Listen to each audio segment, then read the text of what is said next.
ठीक है।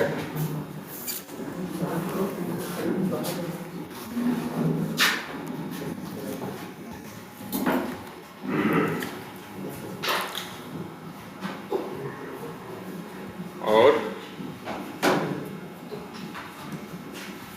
यही था हमारा ना वी टाइगर अंडरस्कोर ऑटोमेशन। अच्छा, रनर था और टेस्ट स्क्रिप्ट्स था, ये तो बाद में अलग से बनाए हैं ना। ठीक है, चलो इसको छोड़ो, बस एक काम करते हैं।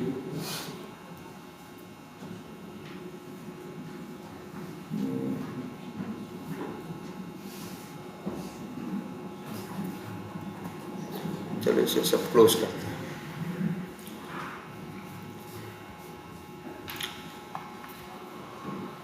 तो हम लोगों को ट्राई कैच समझ में आया था कि भाई ट्राई कैच के थ्रू अपने कोड में जब भी क्या आएंगी, एक्सेप्शंस आएंगी, तो उन एक्सेप्शंस को हम क्या कर सकते हैं, ट्राई कैच के थ्रू हैंडल कर सकते हैं। ठीक है, जिस लाइन पे डाउट है वो लाइन कहाँ रखेंगे, कैच में नहीं, ट्राई में। जिस लाइन पे डाउट है उस लाइन को कहाँ हम रखेंगे, ट्राई में। ठीक है, तो जैसे कि उस लाइन में जब एक्सेप्शन आएगा तो वो कहाँ जाएगा, कैच, और इसके बाद आगे बढ़ जाएगा, रुकेगा नहीं। ठीक है, यही ट्राई कैच का मतलब था ना। और एक बात बताई थी आपको, एक ट्राई के साथ कई कैच हो सकते हैं, क्योंकि ट्राई में, अरे यार तुम्हें, अच्छा तुम एक लाइन लिखी है, लाइन नंबर क्या लिखी है बताओ, 34 लिखी है। लाइन नंबर 34 देख रहे हैं कि नहीं देख रहे सब लोग, इसमें एक लाइन लिखी है ना, इसी लाइन में कई एक्सेप्शन आ सकती हैं। एक्स पाथ गलत हो जाए तो इस लाइन में क्या आ जाएगा, नो सच एलिमेंट एक्सेप्शन। अगर ये एलिमेंट एक्स पाथ सही है लेकिन हिडन है तो क्या आ सकता है, क्लिक नॉट इंटरेक्टेबल एक्सेप्शन। अगर ड्राइवर डॉट फाइंड एलिमेंट के बाद क्लिक या सेंड की से पहले पेज क्या हो जाए, रिफ्रेश या चेंज हो जाए, तो आ सकता है क्या, स्टेल एलिमेंट रेफरेंस एक्सेप्शन। तो बताओ इसी लाइन पे 3 तरह की दिक्कत आ सकती है कि नहीं आ सकती, और हर तरह की दिक्कत का अलग अलग सोल्यूशन है। हर तरह की दिक्कत का अलग अलग सोल्यूशन है। एलिमेंट नॉट इंटरेक्टेबल आएगा तो क्या करोगे, तो जावास्क्रिप्ट का यूज करोगे, या क्लिक इंटरसेप्टेड आएगा तो क्या यूज करोगे, जावास्क्रिप्ट का यूज करोगे। लेकिन अगर स्टेल एलिमेंट रेफरेंस एक्सेप्शन आएगा तो ड्राइवर डॉट फाइंड एलिमेंट क्या कराओगे, फिर से कराओगे, है ना। अच्छा, एक्स पाथ गलत हुआ तब नो सच एक्सेप्शन आएगा, लेकिन तब क्या करोगे, अरे तो कब चेंज करोगे भाई, बाद में। देखो सबसे बड़ी बात देखो, जब चलेगा एक्सेप्शन आएगी तब कैच चलेगा। कैच में कई बार तुम क्या लिखते हो, उस काम को करने का क्या सलूशन, या एक वर्ड यूज करते हैं क्या,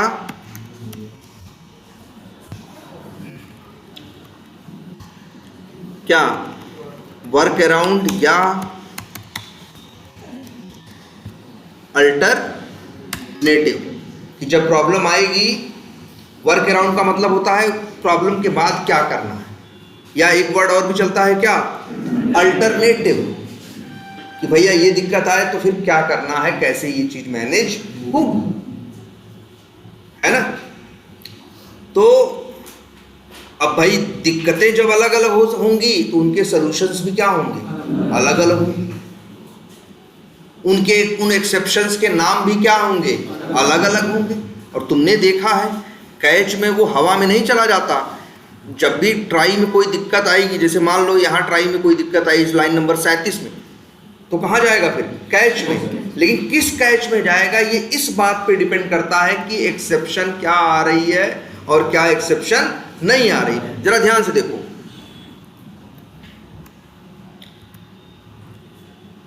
ये बताओ, एक ये बड़े वाले ट्राई की बात करो, ये ट्राई है कि नहीं है, ये ट्राई है, और इस ट्राई के साथ कितने कैच हैं, एक।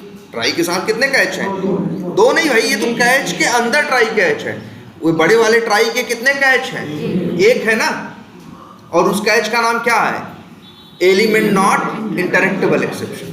अगर लाइन नंबर 37 पे आएगा एलिमेंट नॉट इंटरेक्टेबल एक्सेप्शन तो कोड कहां जाएगा? कैश ब्लॉक में जाएगा। बात नंबर 1। और बात नंबर 2, अगर मान लो लाइन नंबर इसका एक्स पाथ हम कर देते हैं क्या? गलत। अब लाइन नंबर 37 पे कौन सी एक्सेप्शन आएगी? No such element exception. तो क्या वो एक्सेप्शन इस कैच ब्लॉक से मैच करेगी? नहीं मैच करेगी। और कोई दूसरा कैच तो है नहीं। तो अगर आपके ट्राई में दिक्कत आई और उस एक्सेप्शन से कोई कैच मैच नहीं किया तो उस केस में एक्सेप्शन आ जाएगी, कोड बंद हो जाएगा। चलो एक काम करते हैं, अब एक्सेप्शंस का तो आइडिया है ना, चलो एक छोटे से एग्जांपल पे लेके चलते हैं।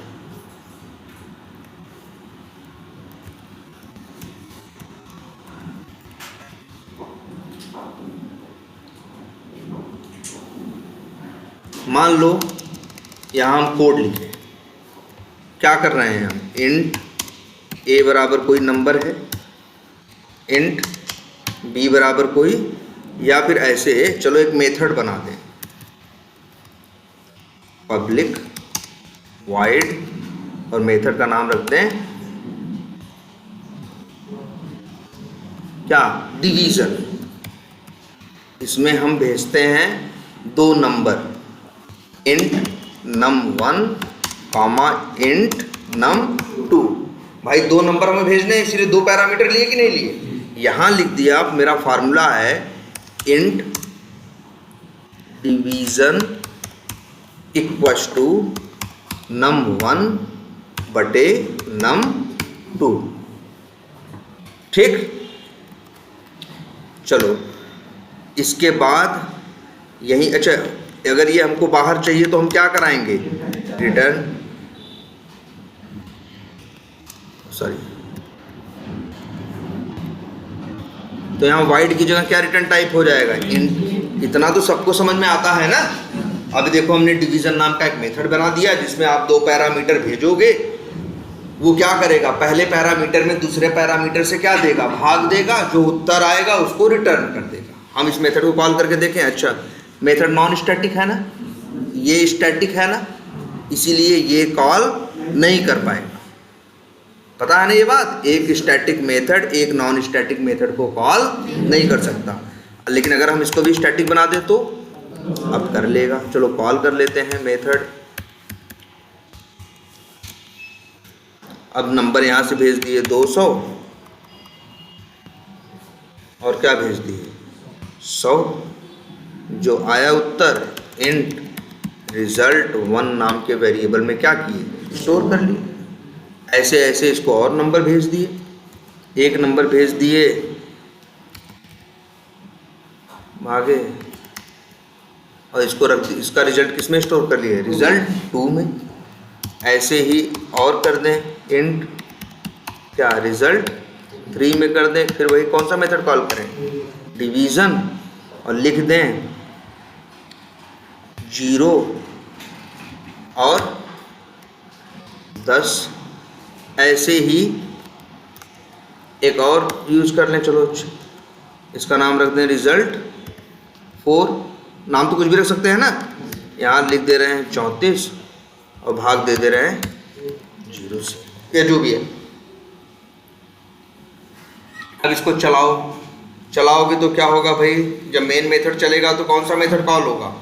डिवीजन। जब डिवीजन कॉल होगा तो क्या भाग जाएगा? num1 में जाएगा 200 और num2 में जाएगा 100। 200 बटे 100 होगा तो क्या आएगा? उत्तर 2। क्या रिटर्न होगा? 2। चाहो तो प्रिंट करा के देख लो। ऐसे ही जब ये चलेगा तो क्या होगा? 32,82,342 num1 की जगह पास हो रहा है, num2 पे क्या पास हो रहा है? 456। तो वही 32,000 क्या है, सॉरी 32,42,342 में 456 से क्या हो जाएगा? भाग हो जाएगा, जो उत्तर आएगा उसमें आ जाएगा। तीसरे में क्या होगा? डिवीजन में num1 में गया क्या? 34, num2 में गया क्या? 0। तो 34 बटे 0। अब गणित में एक चीज जान लो, इसका कोई अनुमान नहीं है क्या उत्तर आएगा जब किसी नंबर में 0 से क्या दोगे? भाग दोगे। तब जो उत्तर आता है वो क्या होता है, इनफाइनाइट आता है। तो अब कंप्यूटर इनफाइनाइट कैसे लिख दे, इनफाइनाइट तो पता नहीं ना कितना होता है। तो इसीलिए जब भी कंप्यूटर पे तुम कभी भी किसी नंबर में 0 से भाग दोगे तो हमेशा एक एक्सेप्शन आएगी, और उस एक्सेप्शन का नाम है अरिथमेटिक एक्सेप्शन। अरिथमेटिक नहीं होती, अरिथमेटिक और एलजेब्रा नहीं होती, वही अरिथमेटिक एक्सेप्शन। चला के देखते हैं जरा, एक्सेप्शन आई कि नहीं आई। हम देख भी सकते हैं कहाँ आई, कह रहा है जी मेन मेथड में आई है, कहाँ, लाइन नंबर 10 पे ये।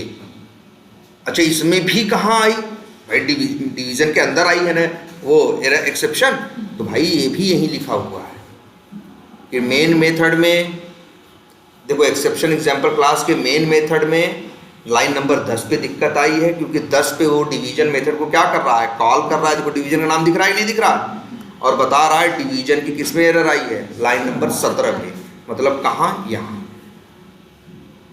यहाँ एक्सेप्शन आई कि नहीं आई। क्यों एक्सेप्शन आई, क्योंकि तुम एक नंबर में 0 से क्या कर रहे थे, भाग दे रहे थे, जो कि संभव नहीं। क्लियर है। अब अगर हम इसी को चाहें, अगर हम इसी को लिख दें कहाँ, ट्राई के अंदर, हाँ चलिए। अच्छा कुछ आया नहीं उत्तर, प्रिंट नहीं कराया ना। अगर प्रिंट करा दिए होते तो रिजल्ट 1 में 2 आ जाता, और रिजल्ट 2 में जो जितनी बार भाग देने पे आता वो, जैसे अगर मान लो रिजल्ट 2 प्रिंट ही करा दें तो प्रिंट होगा। तो हमने इसी को क्या डाल दिया, ट्राई के अंदर, और लिख दिया क्या, कैच, और ट्राई कैच। और जो एक्सेप्शन आती है, कौन सा एक्सेप्शन आ रही है, अरिथमेटिक एक्सेप्शन। तो हम यहाँ लिख दें इसी का नाम अरिथमेटिक एक्सेप्शन स्पेस, और लिख दिया क्या, ई। ठीक। अच्छा अभी देखो एरर आ रही है, एरर क्यों आ रही है,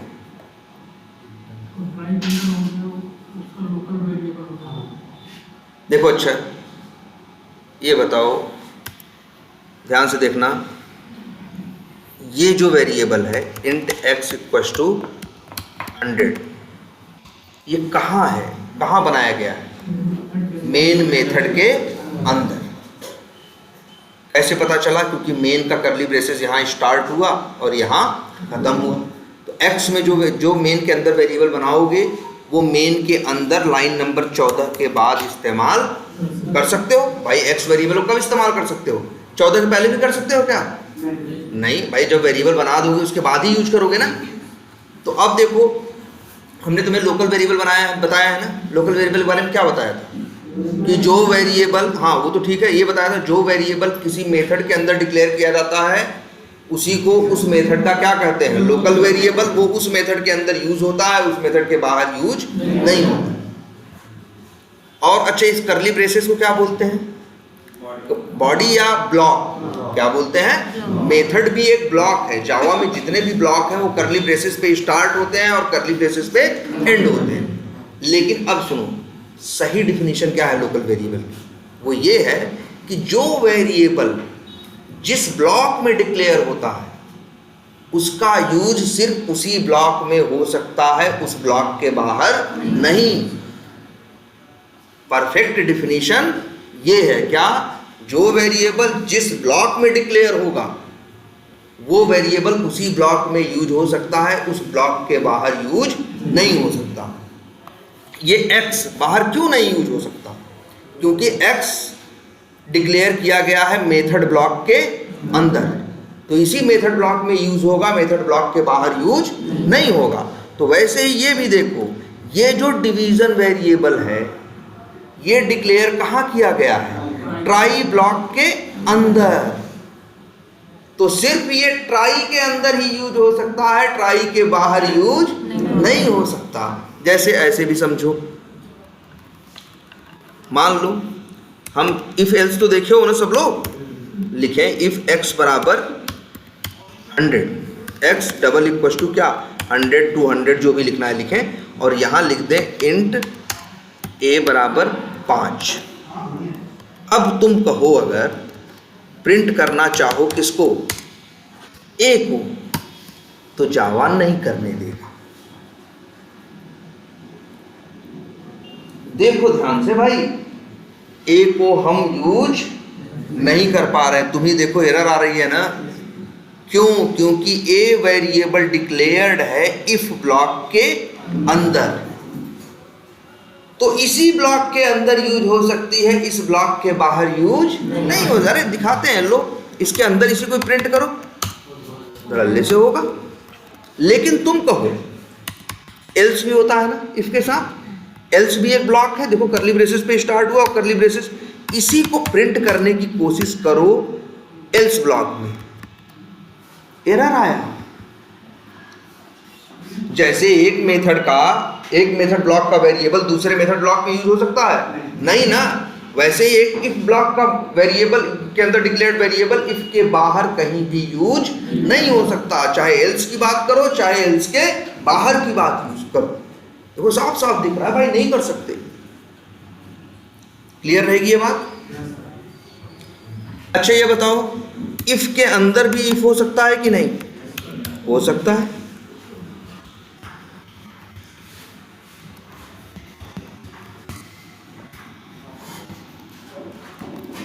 यहां यूज हो रहा है कि नहीं? क्या समझे फिर? देखो अच्छा ध्यान से, ये इफ जो है, ये बड़ा वाला, ये अपर ब्लॉक है। ये क्या है? अपर ब्लॉक है। ये उसके अंदर क्या है? लोअर ब्लॉक है। तो अगर कोई चीज अपर ब्लॉक में डिक्लेयर्ड है तो वो अपर ब्लॉक में भी यूज हो सकती है और लोअर ब्लॉक में भी यूज हो सकती है। लेकिन अगर कोई चीज लोअर ब्लॉक में डिक्लेयर्ड है तो वो अपर ब्लॉक में यूज नहीं हो सकती। देखो जरा, यही हम लिखें इंट b बराबर 20 और कहें कि प्रिंट कर दो किसको? b को। नहीं होगा। ध्यान से देखो इसको, ऐसे कोड बनते हैं हमारे अक्सर। इफ होगा, इफ के अंदर इफ होगा, इफ होगा एल्स होगा, इफ के अंदर इफ होगा। अब बताओ, अब ध्यान से तुम्हें समझ में, देखो ये जो बी वेरिएबल, बी नाम का वेरिएबल है, वो सिर्फ इसी इफ के अंदर यूज होगा, इस इफ के बाहर नहीं। मतलब क्या समझे? लोअर ब्लॉक पे डिक्लेयर्ड वेरिएबल, लोअर ब्लॉक के अंदर डिक्लेयर्ड वेरिएबल अपर ब्लॉक में इस्तेमाल नहीं होगा। लेकिन तुम ये देखो, ये जो ए है, ए बराबर 5, ये तो लोअर ब्लॉक में यूज हो रहा है ना। अपर ब्लॉक में डिक्लेयर्ड वेरिएबल लोअर ब्लॉक में होगा। तो जो वेरिएबल जिस ब्लॉक के अंदर है वो सिर्फ उसी ब्लॉक में यूज होगा, या उस ब्लॉक के अंदर कोई ब्लॉक है तो उसके अंदर यूज होगा। एक और बड़ा अच्छा सा क्लासिक एग्जांपल जो तुम लोग रोज देखते आए हो, तुम ही याद करो, जब स्टैटिक वेरिएबल बनाते थे तुम, पब्लिक बनाओ चाहे क्या बनाओ, प्राइवेट बनाओ, जैसे हम लिखे प्राइवेट स्टैटिक इंट y। अब बताओ ये वेरिएबल ब्लॉक, ये वेरिएबल y जो है कहाँ, अच्छा ये बताओ ये कहाँ डिक्लेयर्ड है? क्लास के अंदर, क्लास ब्लॉक के अंदर। क्लास भी तो एक ब्लॉक है यार, करली ब्रेसेस पे स्टार्ट होता है, करली ब्रेसेस क्या होता है? एंड होता है। तो ये क्लास ब्लॉक में डिक्लेयर्ड है, मतलब अपर ब्लॉक में डिक्लेयर्ड है। तो तुम देखो लोअर ब्लॉक में भी कोई भी मेथड यूज कर लेता है इसको कि नहीं? वही सेम कंसेप्ट है। कोई नॉन स्टैटिक वेरिएबल है, उसको सारे मेथड यूज कर लेते हैं कि नहीं? क्यों? क्योंकि अपर ब्लॉक में है। लेकिन यही कोई मेथड के अंदर बना हुआ है, उसको बाहर यूज कर पाओगे? नहीं कर पाओगे। उसी को दूसरे मेथड में यूज कर पाओगे? नहीं कर पाओगे। तो अब ये बात याद रहेगी क्या कि जो वेरिएबल जिस ब्लॉक में डिक्लेयर्ड होता है उसका स्कोप या उसका यूज उसी ब्लॉक में, या उस ब्लॉक के अंदर कोई ब्लॉक है तो उसमें हो सकता है, उस ब्लॉक के बाहर नहीं हो सकता। एकदम एकदम एकदम एकदम। अब जैसे तुम ये लो, इफ के अंदर इफ है, उसके अंदर भी क्या है? एक और इफ है, या एक मान लो क्या है, फॉर लूप है। इसके अंदर भी ए को यूज करना चाहो तो यूज कर सकते हो। अभी तो एरर इस बात भी दे रहा है कि फॉर लूप तो लगाए हो लेकिन जो सिंपल बातें लिखते हो फॉर लूप के बारे में वो नहीं लिखे हो।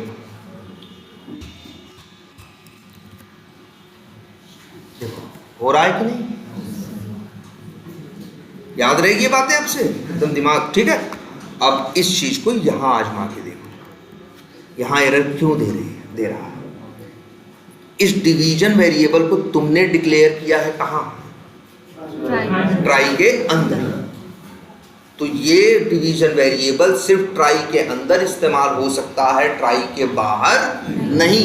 इवन ये कैच में भी इस्तेमाल नहीं हो सकता। ट्राई मार के देख लो भाई, क्या है वेरिएबल का नाम? डिवीजन। एरर दे रहा है कि नहीं दे रहा है? कह रहा है भाई डिवीजन नाम का भाई वेरिएबल नहीं आप यूज कर सकते, वो तो दूसरे ब्लॉक में डिक्लेयर्ड है, उसी ब्लॉक में यूज होगा, उसके बाहर नहीं। तो ये एरर इसी बात की दे रहा है। कह रहा है भाई ये डिवीजन क्या है, क्या रिटर्न करने की बात कर रहे हो, हम नहीं जानते डिवीजन। तुम कहोगे ये अंदर वाला, कहेगा भैया अंदर वालों के बारे में हम नहीं जानते। अब क्या करें? एक बार को दिमाग में ये आ सकता है, हर चीज फिर से कहो, तुम्हें पता है क्या होना, संभावनाएं क्या क्या है, दिमाग लगा के थोड़ा टटोला करो उसको। अब देखो अब यहां एरर आ रही है? नहीं भाई ये डिवीजन यहां है, यहां अंदर तो यूज कर ही सकते हो, लेकिन देखो यहां एरर आने लगा। अब कोई बताए यहां क्यों आ रहा है? सर लोअर केस में डिक्लेयर है, रिटर्न लोअर केस में कर रहा है। अरे इससे क्या, कहां से लोअर पर यहां आया? तो ट्राई करना उसको रिटर्न कर रहा है। हाँ तो मतलब लोअर हो गया। हाँ और ना ना ना ना ना वो दिक्कत नहीं है, रिटर्न तो कहीं से भी होगा, लोअर अंदर से एकदम अंदर से भी रिटर्न हो जाएगा, रिटर्न होने में कोई समस्या नहीं है। बड़ी बेसिक सी बात है। एक मेथड जब रिटर्न करता है तो यहाँ क्या लिखा जाता है? Return type. तब तो रिटर्न होना चाहिए ना। जब भी कोई कॉल करेगा उसे रिटर्न मिलेगा, 0 मिले, 10 मिले, 100 मिले, 1000 मिले, लेकिन मिलेगा कि नहीं मिलेगा?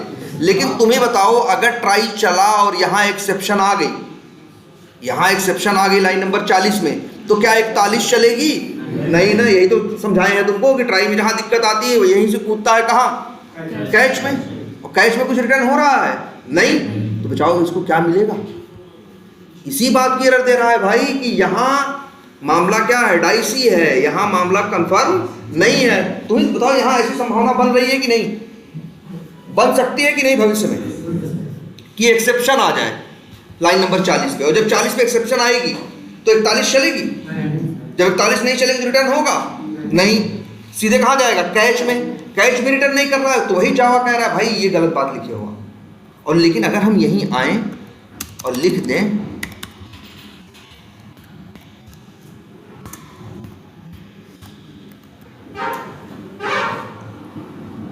अब जावा कहेगा सही है भाई, अब एरर दे रहा है क्यों? अब वो कह रहा है कि यार ज्यादा से ज्यादा क्या होगा, ट्राई में क्या आएगी? एक्सेप्शन। और जब एक्सेप्शन आएगी तो 40 के बाद सीधे क्या चलेगा? 42। 41 तो चलेगा नहीं, लेकिन जब 42 चलेगा तो यहाँ भी तो रिटर्न हो जाएगा। तो या तो ये चलेगा या तो ये चलेगा, तो रिटर्न होना क्या है? तय है। इसलिए देखो एरर नहीं दे रहा। एक छोटा एग्जांपल और दिखाते हैं इस पे। जैसे मान लो एक मेथड हम बनाएं, पब्लिक स्टैटिक वाइड, और मेथड का नाम बनाते हैं क्या? एडिशन। मान लो यहाँ पे भी ऐसे ही 2 नंबर हम क्या कर लेते हैं? ले लेते हैं और यहाँ एक ऐसे कुछ लिख देते हैं, if num1 double equal to क्या? num2। अगर num1 और num2 क्या है? बराबर हैं, तो हम प्रिंट करेंगे क्या? मान लो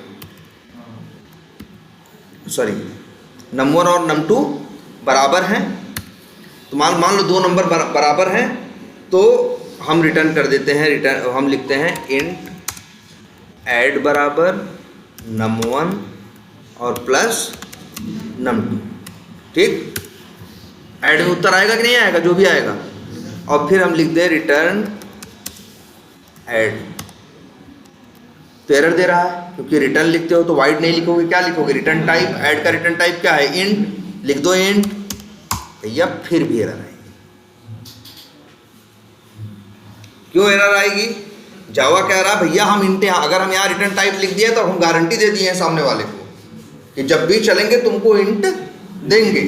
लेकिन ये बताओ यहाँ तो इफ कंडीशन है ना, इफ के अंदर कोड जा भी सकता है, इफ के अंदर कोड नहीं भी। भाई कंडीशन मैच करेगी तो जाएगा, नहीं मैच करेगी तो नहीं जाएगा। ये उतना दूर तक सोच के बात कर रहा है। वो कह रहा है जब नहीं मैच करेगा तो इफ के अंदर नहीं जाएगा, जब इफ के अंदर नहीं जाएगा तो रिटर्न नहीं होगा। तब ये गारंटियां जो आगे दे के आया है क्या देगा, एरर दे रहा है ना। लेकिन अगर यही ऐसे लिख दो, रिटर्न 0 या 1, 10, 20, 50 कुछ भी, अब एरर गई। वो कहेगा इफ चले ना चले, ये लाइन नंबर 42 तो चलेगी। जब 42 चलेगी तो जो इसके पास है रिटर्न दे देगा। लेकिन अब जो यूजर को मिलेगा वो तो करेक्ट नहीं होगा। वो अलग बात है, वो तुम जोड़ के दो, घटा के दो, तो ऐसे 0 लेती है। करेक्ट तुम कोड लिख दो, अगर जोड़ के भी दे दोगे तो मतलब मेरा ये कहने का मतलब है, यहाँ रिटर्न लिखने का मतलब, यहाँ रिटर्न टाइप लिखने का मतलब है हर हाल में जो कॉल किया है उसे वो चीज रिटर्न करके देना। इससे आप बच नहीं सकते। अगर ऐसे लिख दोगे तो एरर दे रहा है वो इसलिए नहीं एरर दे रहा है, वो इस बात की एरर दे रहा है कि भैया हम क्या रिटर्न, क्योंकि वो कह रहा है कि संभावना तो ये भी है कि कोड इफ के अंदर न जाए, और जब नहीं जाएगा तब क्या रिटर्न देगा। अगर अच्छा यही एल्स लगा दो तब भी रिटर्न दे रहा है। अगर अब यहाँ लिख दें क्या, रिटर्न 10 लिख दें, 100 लिख दें कुछ, अब एरर दे रहा है नहीं। क्यों नहीं दे रहा, सोच ले रहा है क्योंकि ये जान रहा है या तो कोड इफ के अंदर जाएगा या तो कोड कहाँ जाएगा, एल्स। ऐसा तो हो नहीं सकता किसी में न जाए। एल्स में कब जाता है, जब इफ से मैच नहीं करता। जब इफ में जाएगा तो नम और नम का जोड़ रिटर्न कर देगा, और एल्स में जाएगा तो क्या रिटर्न कर देगा, 10 रिटर्न कर देगा। आई बात समझ में? अच्छा जरा ये दिमाग लगाओ भाई। ये देखो और एक छोटी सी चीज, अगर ऐसे कर दे तो पहले बताओ एरर क्यों है। अच्छा एक काम करते, 1 मिनट,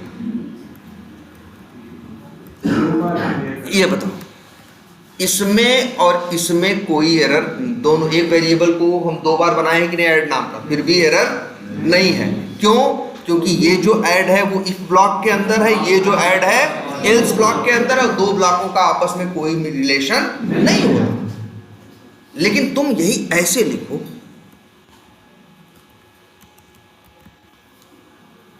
अब एरर आ रही है। क्यों? क्योंकि लाइन नंबर 38 जो है वो अपर ब्लॉक है कि नहीं, और लाइन नंबर जो 40 है वो क्या है, लोअर ब्लॉक है। अब अपर ब्लॉक में जब वेरिएबल बनाते हो तो लोअर ब्लॉक में वो एक्सेसिबल होता है। तो वो यही कह रहा है कि जब लाइन नंबर 38 में ऐड नाम का वेरिएबल बनाए हो तो लाइन नंबर 40 जो आती है कहाँ, लोअर ब्लॉक के अंदर, वहां दोबारा क्यों बना रहे हो, यही वेरिएबल यहां काम आ जाएगा। क्लियर है ये? बोलो सब लोग ध्यान से देखो इस चीज को भाई। सर लेकिन एक और रूल था ना कि ग्लोबल और लोकल में, लोकल को ज्यादा तो ग्लोबल, तो ऐड नाम का ग्लोबल वेरिएबल कहाँ है? ग्लोबल मतलब वो रिटर्न के अंदर तो ग्लोबल है ना ना ना ना ना ऐसे मत बात, ऐसे नहीं। मतलब हाँ, ये भाई ये देखो ऐसे बोलोगे, ये जो ऐड है, ये ऐड जो है वो एडिशन मेथड का लोकल वेरिएबल है, और ये जो ऐड है वो इफ ब्लॉक का लोकल वेरिएबल है ना। और जो एडिशन मेथड का लोकल वेरिएबल है वो इफ के अंदर यूजेबल है, क्योंकि वो अपर ब्लॉक में है और लोअर ब्लॉक में तुम उसे यूज कर सकते हो। जब दोबारा बनाए तो वही कह रहा है कि एक वेरिएबल को 2 बार क्यों डिक्लेयर कर रहे हो, लेकिन यही चीज इस केस में नहीं बोल रहा। यही चीज इस केस में देखो, ये दोनों, ये इफ और एल्स, ये अपर लोअर नहीं है। इफ और एल्स का लेवल क्या है, एक ही है, लेकिन इसका एडिशन का, क्योंकि एडिशन देखो यहां शुरू होता है, यहां खत्म होता है, जो उसके अंदर आया मतलब क्या हुआ, वो सब उसके क्या है, लोअर लेवल पे। और यहां जब कोई वेरिएबल बना दोगे, देखो ध्यान से,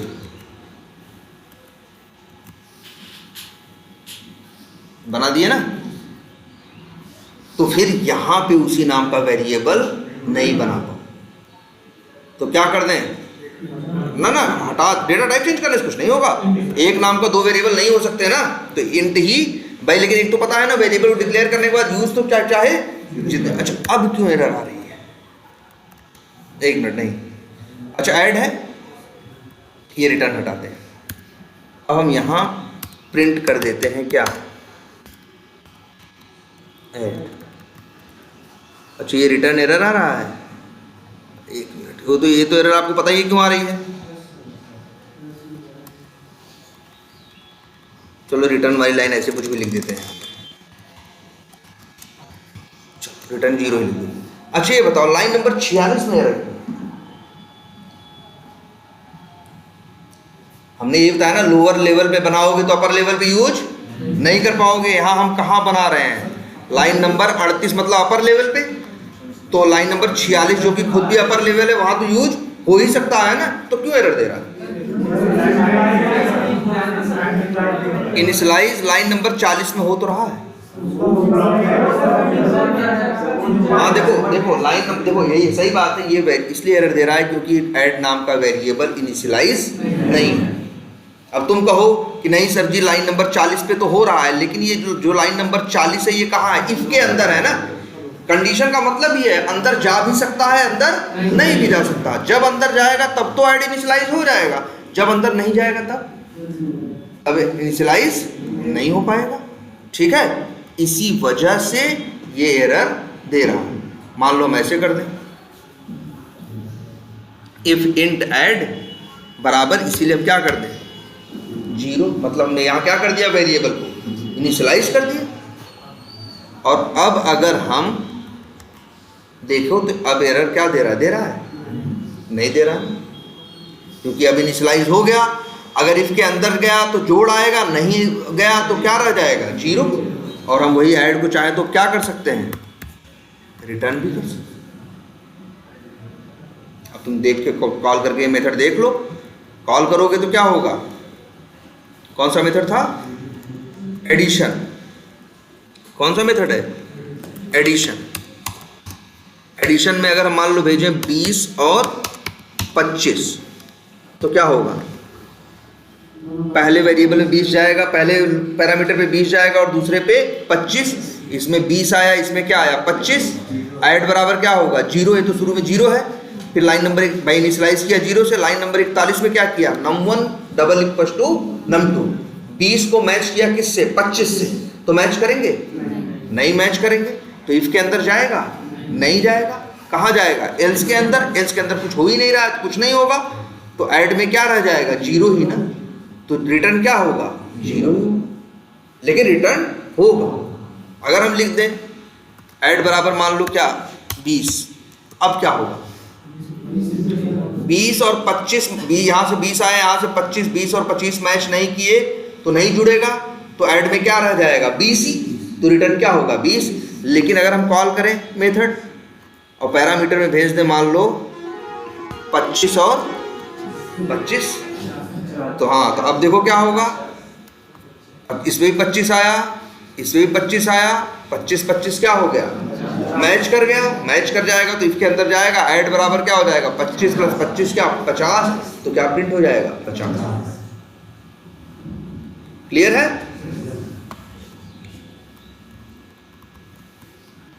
तो भाई इसी तरह से इसको भी देखो, हम कौन सा मेथड देख रहे थे, चलो डिवीजन वाला ना।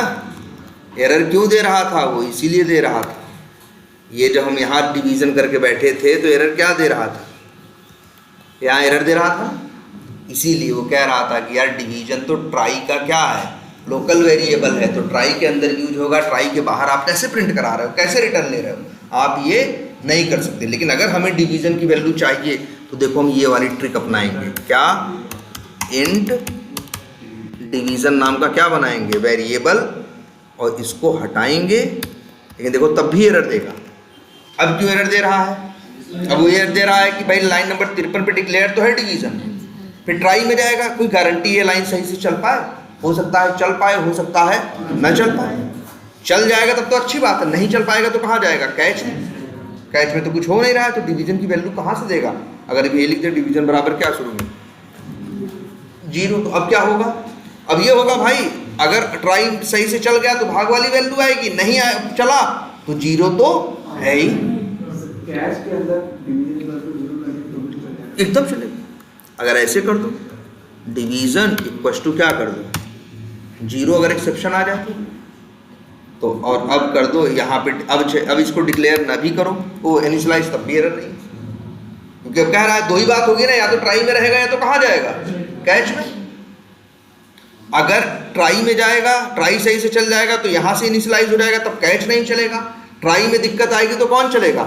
कैच। जब कैच चलेगा तो कैच में इनिशियलाइज हो जाएगा किससे? 0 से, तो उत्तर क्या आ जाएगा? 0 आ जाएगा। लेकिन हर हाल में डिवीजन में कोई ना कोई वैल्यू आएगी, तो इसलिए ये चीज़ और ध्यान देनी पड़ती है हमको जब ट्राई कैच यूज करते हैं, क्योंकि ट्राई के अंदर के वेरिएबल तो हम बना लेते हैं, कोड लिख लेते हैं, लेकिन फिर उनको हम बाहर यूज नहीं कर पाते। तो हम क्या करते हैं, उसी नाम का वेरिएबल बाहर डिक्लेयर करके इनिशियलाइज करके रखते हैं, और फिर अंदर यहाँ, जिससे कि अगर ट्राई सही से चल जाए तो अंदर वाली वैल्यू आ जाए, और नहीं चले तो जो बाहर पहले से पड़ी है वो आ जाए। क्लियर है?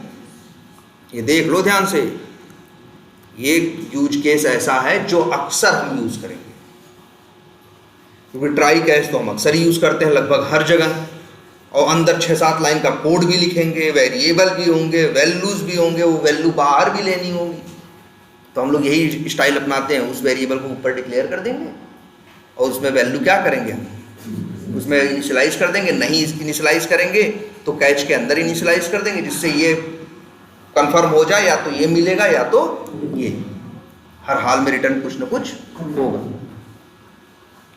क्लियर है?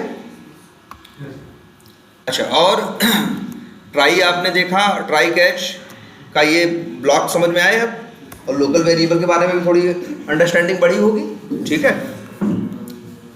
और ट्राई और कैच पे आते हैं। हमने क्या बताया है, एक ट्राई के साथ कितने कैच हो सकते हैं? मल्टीपल, ठीक है। और ट्राई के अंदर कितनी लाइनें हो सकती हैं, ये बताओ। जितना मेरा मन करे यार ट्राई क्या है, एक करली ब्रेसेस पे शुरू हो रहा है, करली ब्रेसेस पे एंड, बीच में तुम्हारी मर्जी, चाहे 1 लाइन लिखो, चाहे 100 लाइन लिखो, चाहे 1000 लाइन लिखो। सर जो मल्टीपल कैच यहाँ यूज कर रहे हैं ट्राई, वो ट्राई के साथ में यूज कर रहे हैं ना? हाँ, ट्राई के साथ मल्टीपल क्या यूज कर रहे हैं? कैच। ट्राई पहली बात तो बिना कैच का होगा ही नहीं, जब भी ट्राई होगा तो साथ में क्या होगा? कैच जरूर होगा। वो इसीलिए होता है कि अगर ट्राई में दिक्कत आई तो कोड कहाँ जाएगा। क्लियर है? और एक ट्राई के साथ मल्टीपल कैच पॉसिबल है। अच्छा, और एक बात बता दें, लेकिन एक बात और भी जाने थे, याद करो, कल बता चुके हैं कि ट्राई अगर कोड यहाँ चलाए, लाइन नंबर 26 चली, लाइन नंबर 26 चली, मान लो इसमें एक्सेप्शन आ गई, तो क्या कोड लाइन नंबर 27 पे जाएगा? 26 से सीधे कहाँ कूदेगा? कैच में। तो ये लाइन कभी चल पाएगी? मान लो तुम्हें ऐसा लगता है कि भैया अगर 26 न चल पाए तब भी हमें 27 चलानी ही चलानी है, या 27 न चल, ये 28 न चल पाए लेकिन फिर भी हमें 29 चलानी ही चलानी है, तो हम शायद ऐसे ट्राई कैच यूज नहीं करेंगे। तो इसका क्या सलूशन है मालूम है? इसका ये सलूशन है कि मान लो तुमको 26 पे लग रहा है दिक्कत आ सकती है, तो 26 को रखोगे कहाँ? ट्राई के अंदर। और ट्राई के अंदर 10 लाइन नहीं रखे, कितनी लाइन रखे? बस 1 लाइन। और यहाँ क्या? कैच। वैसे बता दें, अगर जब तुम वो गड़बड़ देते हो, क्या URL के फॉर्मेट में गड़बड़ी होती है, तब भी एक्सेप्शन आती है, और वो होती है मेलफर्ड URL एक्सेप्शन। क्या आती है? मेलफर्ड URL। मेलफर्ड का मतलब खराब, बेकार हो गया। देखो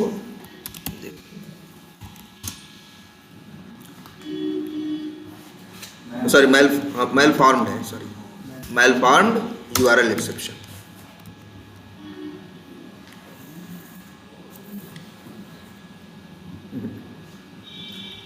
इसमें है ही नहीं, कुछ चेंज कर दिया इन्होंने क्या?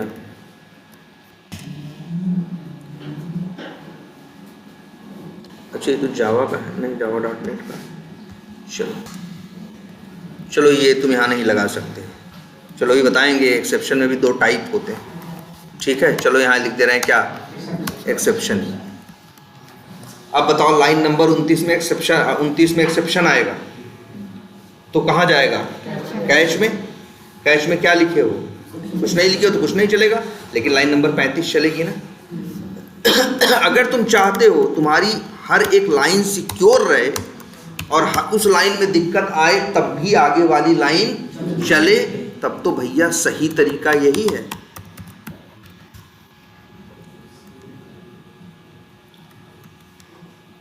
क्या कि आप हर लाइन को ट्राई के अंदर रखो और उसका अलग अलग सबका क्या दो, कैच दो।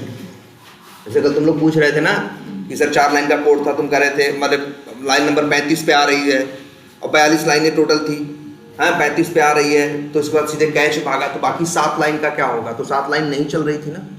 अगर तुम चाहते हो 35 में दिक्कत आए तब भी 36 चले, 36 में दिक्कत आए तब भी 37 चले, तो एक ही रास्ता है, हर लाइन को कहाँ डालो, ट्राई कैच के अंदर। अगर ऐसा चाहते हो तो लिखना पड़ेगा। इससे बचने के लिए नहीं भाई, कोई बचने के लिए कोई तरीका नहीं है ना। और जो तरीके हैं भी देखेंगे अभी। सर ऐसा भी तो कर सकते हैं कि जहाँ प्रोबेबिलिटी ज़्यादा लगे तो वहाँ पे अप्लाई करें। भाई वो तो है ही, जहाँ हमको लगता है एक्सेप्शन आ सकता है या चांसेस लगते हैं वहीं तो हम ट्राई कैच यूज ही करते हैं। जहाँ लगता है नहीं आएगा वहाँ हम ट्राई कैच यूज। ये वाला हाँ भाई ये भी है। अच्छा तो ये बात समझ में आ रही है।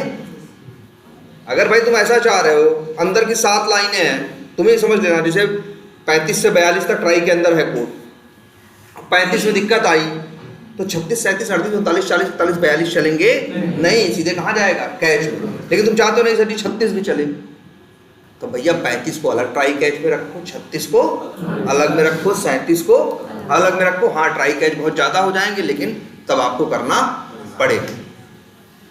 लेकिन अगर तुम ये चाहते हो कि 6 लाइन है, किसी में भी दिक्कत आ गई तो आगे की लाइनों को चलने का मतलब नहीं है, तो तुम 7 लाइन चाहो तो ट्राई के अंदर डाल दो, किसी में भी दिक्कत आएगी तो आगे तो चलता नहीं, सीधे कहाँ कूद जाएगा। ट्राई का एक ही नेचर है, जैसे ही एक्सेप्शन आया आगे क्या लाइन लिखी है क्या नहीं लिखी है सब भूल के सीधे कहाँ भागेगा, कैच। और वो भी उस कैच में जिससे उसका एक्सेप्शन मैच करे। जैसे एक चीज देखते हैं। चलो अच्छा ये बताओ जरा, इस लाइन में क्या क्या एक्सेप्शन आ सकती है? नो सच एलिमेंट एक्सेप्शन आ सकती है, स्टेल एलिमेंट रेफरेंस एक्सेप्शन आ सकती है 2, और एलिमेंट नॉट इंटरेक्टेबल भी आ सकती है अगर हिडन हुआ तो 3 आ सकती है ना। तो हम यहाँ लिखे ट्राई कैच, कैच में लिखे क्या,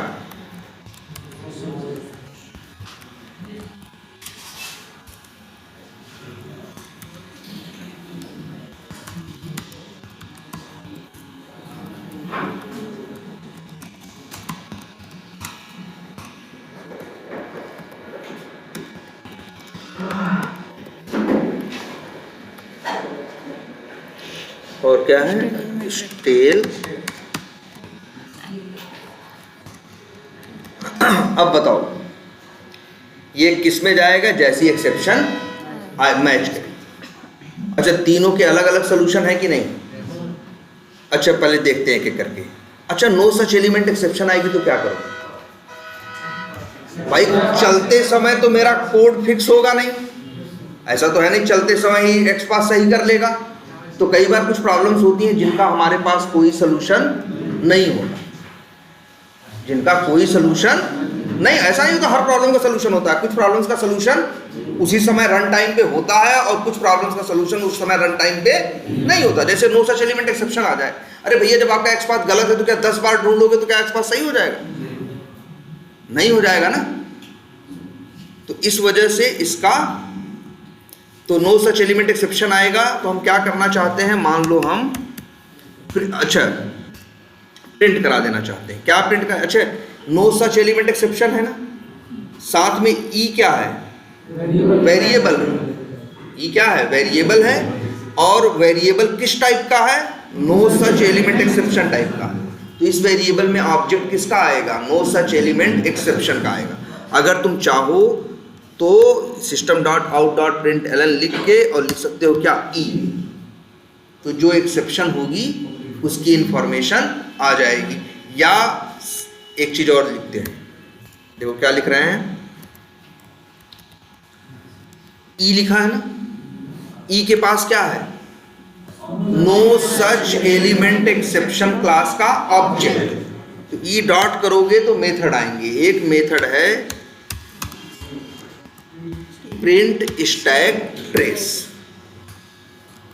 इससे क्या होगा जानते हो, ट्राई में दिक्कत आएगी अगर, तो कहाँ जाएगा, कैच में। जब कैच में जाएगा तो या E dot print stack trace का मतलब होता है कि तुम्हारे एक्सेप्शन को कंसोल पे क्या कर देना, प्रिंट कर देना। मतलब एक्सेप्शन जैसे नहीं आती प्रिंट, उसमें कंसोल पे आ जाएगी, लेकिन कोड रुकेगा नहीं। और अगर ये नहीं लिखोगे तो क्या होगा ना, तब भी एक्सेप्शन यहाँ आएगी। कहाँ जाएगा, कैच में। कैच में कुछ नहीं लिखा है, आगे बढ़ जाएगा तो बाद में अगर तुम 1 घंटे बाद अपना रिजल्ट देखोगे तो तुम्हें पता नहीं चलेगा कि एक्सेप्शन आई थी या नहीं आई थी। तो हम लोग चाहते हैं कि भाई मान लो एक्सेप्शन वो नहीं भी हैंडल करे या कुछ भी करे, दबा के आगे बढ़ जाए, लेकिन फिर भी प्रिंट तो कर दे, जिससे हम देख लें और फिर उसको सही करने के बारे में कुछ सोचें। ऐसा थोड़ी ना एक्सेप्शन आया दबा दिया हम खुश हो गए, भाई एक्सेप्शन आया है तो मेरी जिम्मेदारी है उसको देखें क्यों आया, क्या हम उसको ठीक कर सकते हैं। अगर एक्सपाथ बदल गया तो हमें अपना एक्सपाथ क्या करना होगा, बदलना होगा, है ना। इसीलिए हम लोग अगर नहीं भी किसी एक्सेप्शन के, मान लो कई बार कुछ ऐसी प्रॉब्लम्स होती हैं, कुछ ऐसी एक्सेप्शंस होती हैं जिनका हमारे पास कोई उपाय नहीं होता, लेकिन तब भी क्या करते हैं, कैच ब्लॉक लेकिन हम चाहते हैं इसको दबा के आगे बढ़ो, बाद में देखेंगे, तो तब भी हम ये लाइन यूज कर देते हैं। इससे क्या होता है, एक्सेप्शन आएगा, कैच में जाएगा, वो एक्सेप्शन को प्रिंट कर देगा, एक्सेप्शन को दबा के आगे बढ़ जाएगा वो, लेकिन पूरी डिटेल नहीं देगा, वो तो बस एक लाइन की छोटी सी डिटेल देगा। सबसे ज़्यादा सही लाइन यही है, E dot print stack trace, ये पूरी डिटेल दे देगा, कहाँ आई, कब, क्यों आई, किस लाइन पे आई, जैसे नहीं आती पूरी डिटेल, पूरी डिटेल देगा। और साथ में ऐसा नहीं, वैसे तो क्या होता है जब छप के आ जाता है तो सब बंद हो जाता है ना, छप के भी आ जाएगा और बंद नहीं। अगर एलिमेंट नॉट इंटरेक्टेबल एक्सेप्शन आए तो जावास्क्रिप्ट, तो हम लोगों को पता ही है, हम लोग वाला कोड लिखते हैं, कैसे लिखते हैं, जावास्क्रिप्ट एग्जीक्यूटर जैसी मान लो, और फिर क्या लिखते हैं, इसको हम क्या करते हैं, डाउनकास्ट, किससे, जावास्क्रिप्ट एग्जीक्यूटर से करते हैं, किसको, ड्राइवर को, और फिर JSE डॉट एग्जीक्यूट स्क्रिप्ट, अंदर का कोड एकदम याद रखना, आर्गुमेंट्स 0, आर्गुमेंट्स स्क्वायर ब्रैकेट में 0 डॉट क्लिक, यही लाइन लिखना, और नल की जगह लिख देना क्या, हाँ, वेब एलिमेंट का ऑब्जेक्ट। हाँ एक सेकेंड, अच्छा सेंड कीज है, अच्छा तो यहाँ WE और यहाँ क्या लिख देंगे, डॉट वैल्यू इक्वल्स टू जो हमको टाइप करना है क्या, एडमिन। अब अगर कभी अगर मान लो वो आई एलिमेंट नॉट इंटरेक्टेबल आई भी, तो क्या करेगा वो, जावास्क्रिप्ट से वही काम कर देगा और आगे। अब इस काम का मेरे पास सोल्यूशन था, इस प्रॉब्लम का मेरे पास सोल्यूशन था। तीसरा क्या है, स्टेल एलिमेंट। तुम्हें पता है स्टेल एलिमेंट तब आता है जब तुम्हारा जो ड्राइवर डॉट फाइंड एलिमेंट करने वाला जो वेब एलिमेंट बनता है उसके पाथ पेज कहीं ना कहीं क्या हो जाता है, रिफ्रेश हो जाता है। तो उसके लिए यही सोल्यूशन होता है कि ड्राइवर डॉट फाइंड एलिमेंट फिर से करा दो। तो हम यही वाली लाइनियाँ ड्राइवर डॉट फाइंड एलिमेंट और सेंड कीज क्या करा दे रहे हैं, फिर से करा दे रहे हैं। तो ये क्या हो गया, सॉल्व हो गया। और इसका मेरे पास कोई सोल्यूशन नहीं था, तो हमने क्या किया, मैसेज प्रिंट करवा दिया कि भैया एक्सेप्शन क्या हो जाए, प्रिंट हो जाए। अब चलाएं, कोड चलाओगे, कोड प्रॉपर चलेगा, कोई दिक्कत नहीं आएगा। लेकिन एक थोड़ी हैरानी हो रही है कि यार सर एक लाइन के लिए आप तो बेवजह 12 लाइन लिख दिए, है ना। एक ही लाइन के लिए सारा व्यवस्था किए हैं सिर्फ यूजर नेम के लिए। अब पासवर्ड की कहानी अलग है। क्या पासवर्ड में नो सच एलिमेंट नहीं आएगा? आएगा। क्या उसमें स्टेल नहीं आ सकता? आ सकता है। क्या एलिमेंट अनइंटरेक्टेबल नहीं आ सकता? ये भी चीज देखो, सही से कोड लिखोगे तो एक लाइन कितने लाइन की बन जाएगी? बराबर 12 लाइन के बराबर। अभी ये पूरा नहीं है सही से, अभी भी इसमें एक गड़बड़ है। जैसे क्या जानते हो, अगर आ गया नल पॉइंटर एक्सेप्शन तो क्या होगा? नल पॉइंटर एक्सेप्शन आ गया, मान लो 34 पे ड्राइवर अगर नल है तो ड्राइवर डॉट फाइंड एलिमेंट चलेगा। अगर ड्राइवर के अंदर क्या पड़ा है, गलती से नल पड़ा है, तो ड्राइवर डॉट, जैसे अब बताओ ऐसे कोड किसी वजह से ऐसा हो गया, ड्राइवर इक्वल टू क्या हो गया, नल। अब बताओ लाइन नंबर 32 में नल है तो लाइन नंबर 34 चलेगी?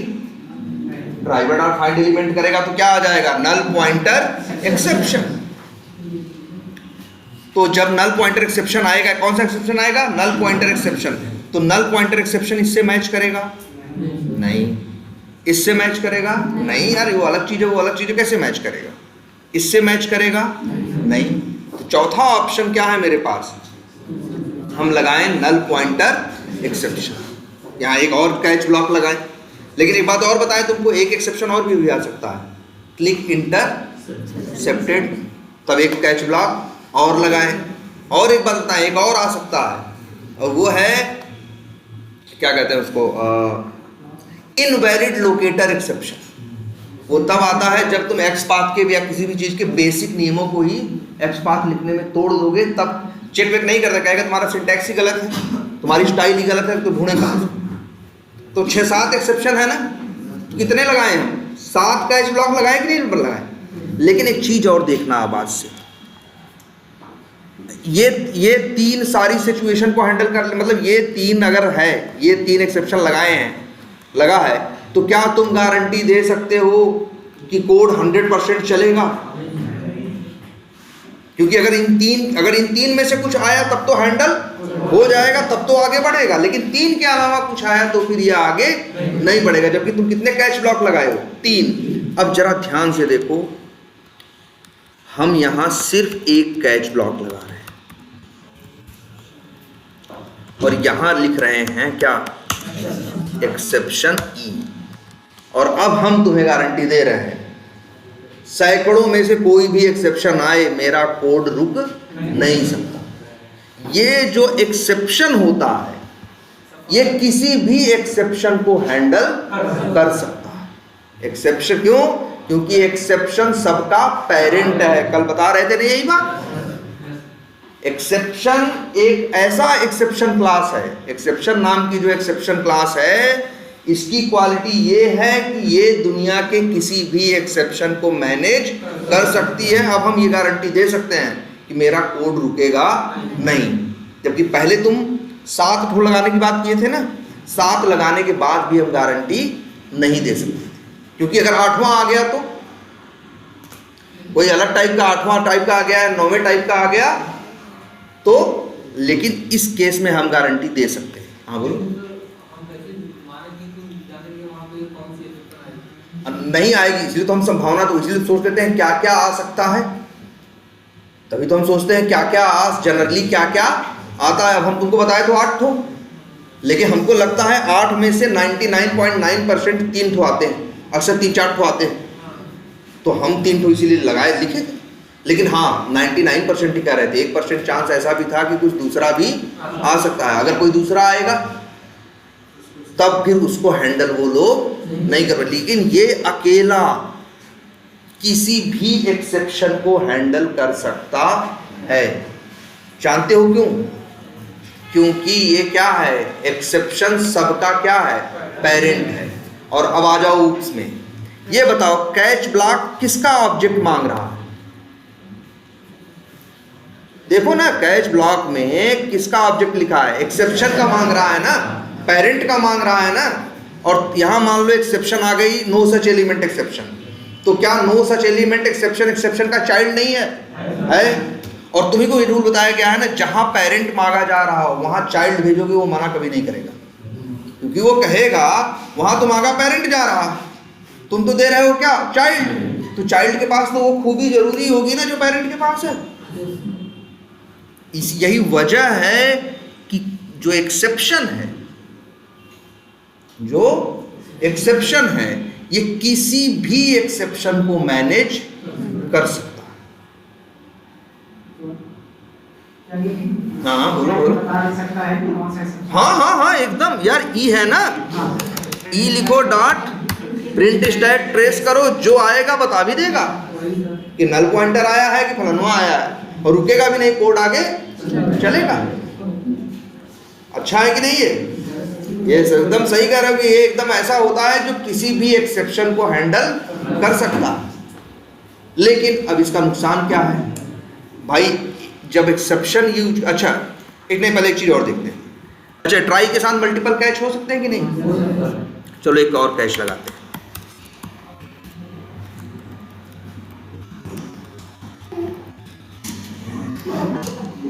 ये देखो एरर देने लगा यार, जबकि अभी तुम देखे थे ना, एक ट्राई के साथ कई कैच लगते हैं कि नहीं? हम तो 2 ही लगा रहे हैं, ये मना कर रहा है। कर्सर ले जाओ, देखो अनरीचेबल कैच ब्लॉक। देखो इसके कहने का क्या सेंस है? इसके कहने का ये मतलब है, ये लाइन क्यों एरर दे रही है? अगर लाइन नंबर 34 में क्या आ सकता है ज्यादा से ज्यादा एक्सेप्शन? कौन सा एक्सेप्शन आ सकता है? कोई भी आ सकता है। मान लो नो सच एलिमेंट आया, तो जब नो सच एलिमेंट आया वो यहां मैच करने आया, तो तुम्हें तो पता ही है ना कि एक्सेप्शन सबको मैनेज कर सकता है, तो नो सच एलिमेंट को यही मैनेज कर ले जाएगा कि नहीं? तो इनके चलने की नौबत ही कभी नहीं आएगी, इनके चलने की नौबत ही कभी नहीं आएगी। इसीलिए अगर जब भी हम एक्सेप्शन का यूज करते हैं तो हमेशा उसे आखिरी में रखते हैं। मतलब जो ऐसे दिखाते हैं फटाफट,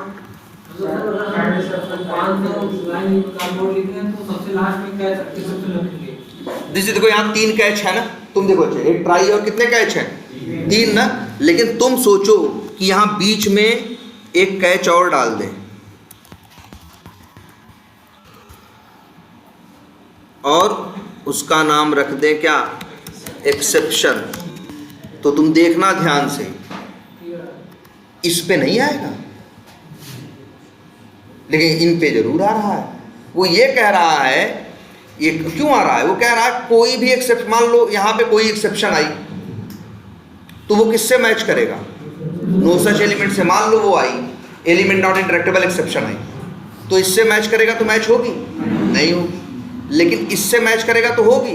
हो जाएगी। इससे तो सारे एक्सेप्शन मैच हो जाएंगे, तो इन लोग के चलने की कभी नौबत ही नहीं आएगी। इसीलिए कह रहा है क्या? Unreachable code. वो कह रहा है कि हम तो यहाँ तक अब कभी पहुंच ही नहीं सकते। ये कब और आता था? जब तुम रिटर्न के नीचे कोई लाइन लिख दो, तब भी आता था अनरीचेबल ना। वो कहता था भैया रिटर्न के बाद तुम बाहर निकल लेंगे, तो बाद वाली लाइन चलेगी कब? वही ये कह रहा है कि अगर कोई एक्सेप्शन आएगी तो उसको तो कैच ही संभाल लेगा। इन दोनों, इसीलिए कैच ब्लॉक अगर हम एक्सेप्शन यूज करते हैं तो हमेशा कहाँ यूज करते हैं? लास्ट। ऐसे सही तरीका यही है, हम लोग एकदम एग्जैक्टली ऐसे ही यूज करते हैं। अगर हमें लगता है कि यहाँ मेनली 3 एक्सेप्शन आ सकते हैं, तो हम ट्राई लिखेंगे और 3 ठो एक्सेप्शन लिखेंगे, कैच लगाएंगे, और एक को लास्ट में कैच ये भी लगा देंगे, जिससे 3 वो आए तो वो मैनेज करेंगे, और बाकी कुछ आएगा तो ये तो है ही जो सबको मैनेज कर ही लेगा।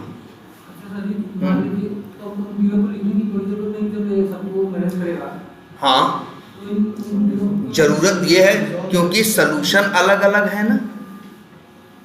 एलिमेंट नॉट इंटरेक्टेबल आएगा तो तुम्हें क्या करना है? जावास्क्रिप्ट यूज करना है। स्टेल एलिमेंट आएगा तो तुम्हें क्या करना है? तुम्हें ड्राइवर डॉट फाइंड एलिमेंट फिर से करना है। और जब नो सच एलिमेंट आएगा तो तुम्हें क्या कराना है? प्रिंट कराना है। तो 3 अलग अलग सोल्यूशन है ना यार। यही वजह है कि कैच ब्लॉक, ये इसीलिए हम लोग ऐसे ही ट्राई कैच एकदम यूज करते हैं। देख लो, ट्राई होगा, 2-3 तो कैच होंगे जो हमको लग रहा है आने वाले आ सकते हैं, और अंतिम में फिर यही भी लगाए। इसके लगाने का ये फायदा है कि जो किसी से मैनेज नहीं होगा अंतिम में ये तो मैनेज कर ही लेगा। हाँ बोलो, इसमें क्या सोल्यूशन देंगे? कुछ नहीं देंगे। अक्सर यहाँ पे हम बस क्या करेंगे, मैसेज डलवा देंगे भाई कि इसको क्या कर दो, बस प्रिंट कर दो। हैं? प्रिंट करेगा, जैसे एक्सेप्शन नहीं आती प्रिंट करेगा, लेकिन कोड रुकेगा नहीं। कोड जैसे अब यही देखो, ड्राइवर क्या है, नल है ना, नल है ना। तुम देखना, चलो तुमको दिखाते हैं। इसको हम क्या करते हैं, डिबग मोड में रन करते हैं। देखना सब तुम्हारे आँख के सामने होगा, कहाँ से कहाँ कूदेगा। अरे अच्छा, ये लाइनें कंपाइल ही नहीं हो रही।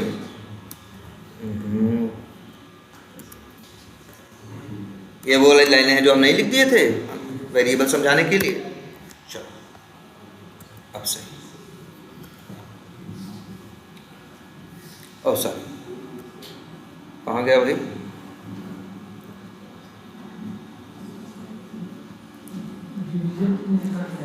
अच्छा, डिवीजन में है नहीं, और सॉरी, हम इसको चलाना था हमें। ये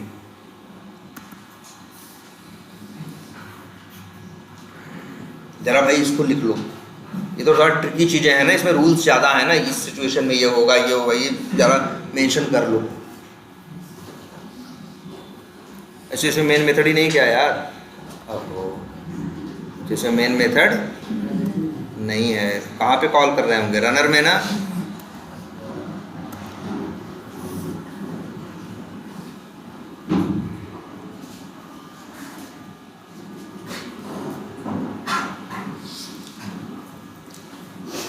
कहाँ पहुँच गया यार? कोई दूसरा चल रहा है क्या? चलो अच्छा, अब आ गया ना। ड्राइवर क्या है? नल है। ये लाइन चलेगी तो यहाँ क्या आएगा? Null pointer exception. तो ये इससे मैच नहीं करेगा, देखना इसके अंदर नहीं पहुँचेगा।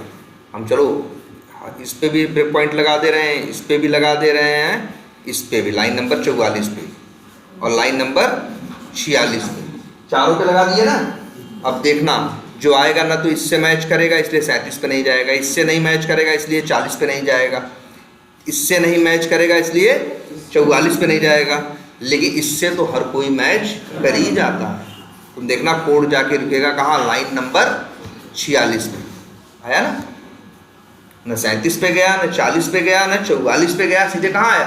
46 पे। जब ये लाइन चलेगी तो क्या कर देगा? प्रिंट कर देगा, लेकिन कोड रुकेगा नहीं। इसका सबसे बड़ा प्रूफ ये है कि लाइन नंबर 51 पे भी ब्रेक पॉइंट लगाओ और चलाओ, आ गया ना। आगे चलने को ये रेडी है, रुका नहीं। और जो एक्सेप्शन आया था वो क्या हो गया? प्रिंट भी हो गया और बता भी दिया कहाँ आ रहा है, लाइन नंबर 12 में। 12 में, 12 के अंदर कहाँ आ रहा है? लाइन नंबर 34 पे, यहाँ। पता चल गया ना? तो ये बात अब समझ में आई। ट्राई के साथ मल्टीपल कैच, और ये सवाल इंटरव्यू में पूछते हैं।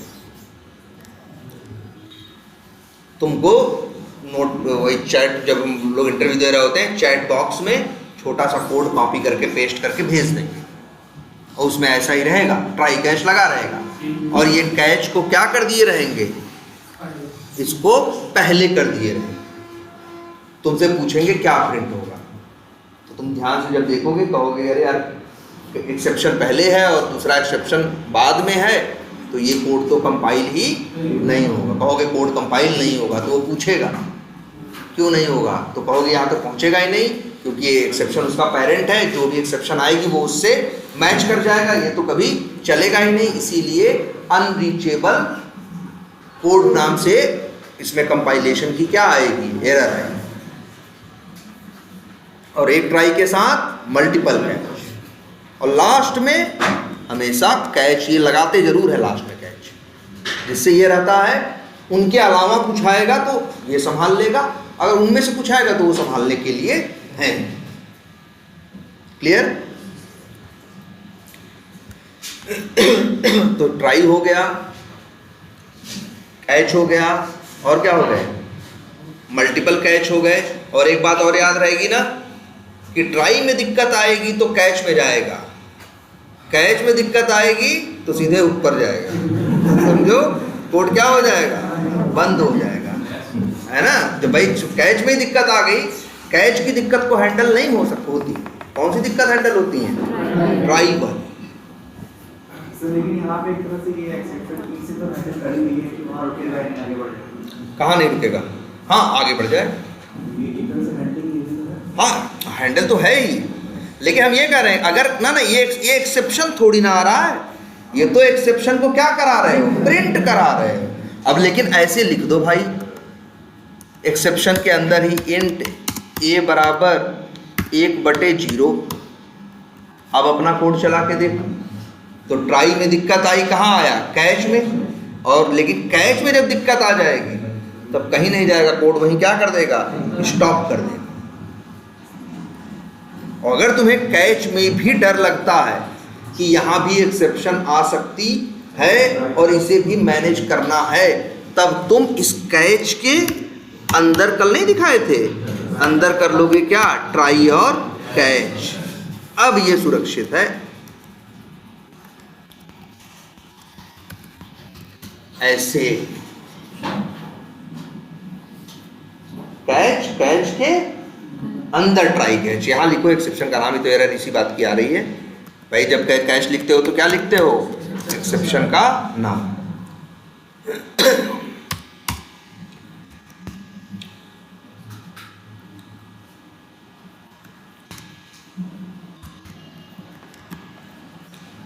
अच्छा देखो यहाँ एरर आ गई, यहाँ ई लिख दोगे तो एरर आ जाएगी। अच्छा ये भी जाते जाते लास्ट में देख लो, ये एरर आ गई, क्यों, क्योंकि ये कैच अपर ब्लॉक में है और ये जो है कहाँ है, लोअर ब्लॉक में है। जब ई नाम पहले ही यूज कर चुके हो तो यही नाम दोबारा तुमको यूज नहीं करने देगा, इसी का नाम इवन बदलना पड़ेगा। लेकिन देखो ये भी ई यूज किए, ये भी यूज किए, ये भी ई यूज किए, इनके साथ कोई दिक्कत नहीं आ रही है क्योंकि ये तीनों किसी के अंडर में नहीं है, ये तीनों क्या है, अलग अलग है।